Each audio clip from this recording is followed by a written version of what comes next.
চাকরি চুরি কাণ্ডের মামলায় সিবিআই এর হাতে গ্রেফতার মালদহের অবসরপ্রাপ্ত স্কুলকর্মী। এ ঘটনায় ব্যাপক চাঞ্চল্য ছড়ায় মালদহের ইংরেজ বাজার শহরের সানি পার্ক এলাকায়। সূত্রের খবর, অভিযুক্তের নাম আব্দুল খালেক।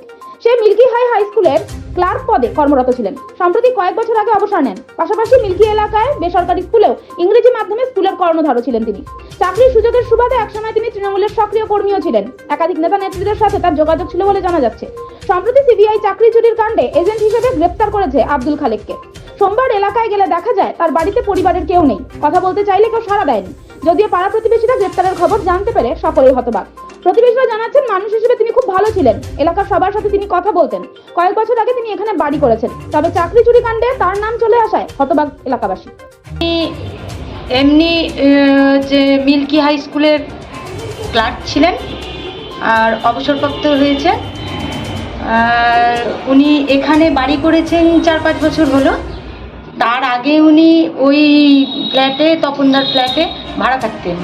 তপনদার ফ্ল্যাট তো না, বাড়ি আর কি, ওখানে ভাড়া থাকতেন। তখন থেকে একটু একটু পরিচয়, এখানে আসার পরে বেশি ভালোভাবে আমাদের পরিচয়।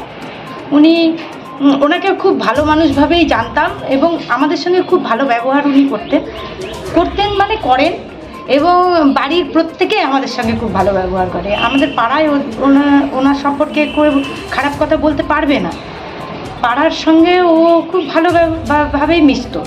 এটাই হঠাৎ এরকম দেখলাম, শুনলাম, মানে খবরে শুনলাম যে ওনাকে নাকি গ্রেপ্তার করেছে সিবিআই, গ্রেপ্তার করেছে। এটা শুনলাম। শোনার পরে তারপরে দেখলাম আস্তে আস্তে খবর, প্রতিদিনই খবর দেখতে দেখতে বুঝতে পারলাম যে উনি চাকরি চুরির ইয়েতে ধরা পড়েছেন, দুর্নীতিতে ধরা পড়েছে। এটা আমরা খালেকদা সম্পর্কে ভাবতে পারছি না। আমরা কোনোদিন দেখিনি খালেকদাকে কোনো রকম মানে দুর্নীতি বা কোনো রকম লোক আসতো বা কিছু আমরা কোনোদিন দেখিনি। এটা সত্যি কথা বলতে কি আমরা কোনোদিন দেখিনি। আমার নাম Bobby Das.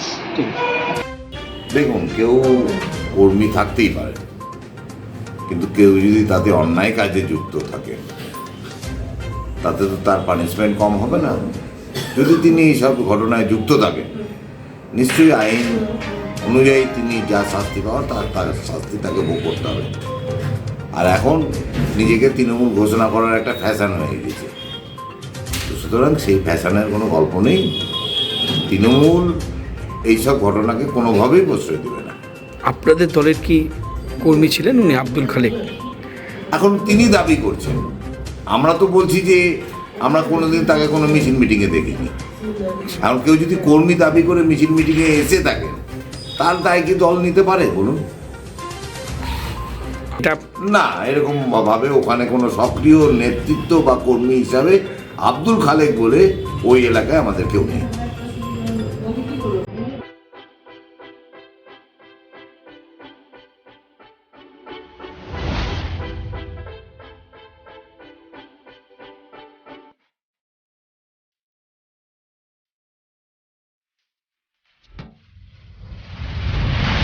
Fitness, SN road, Goalapatti, Cooch Behar.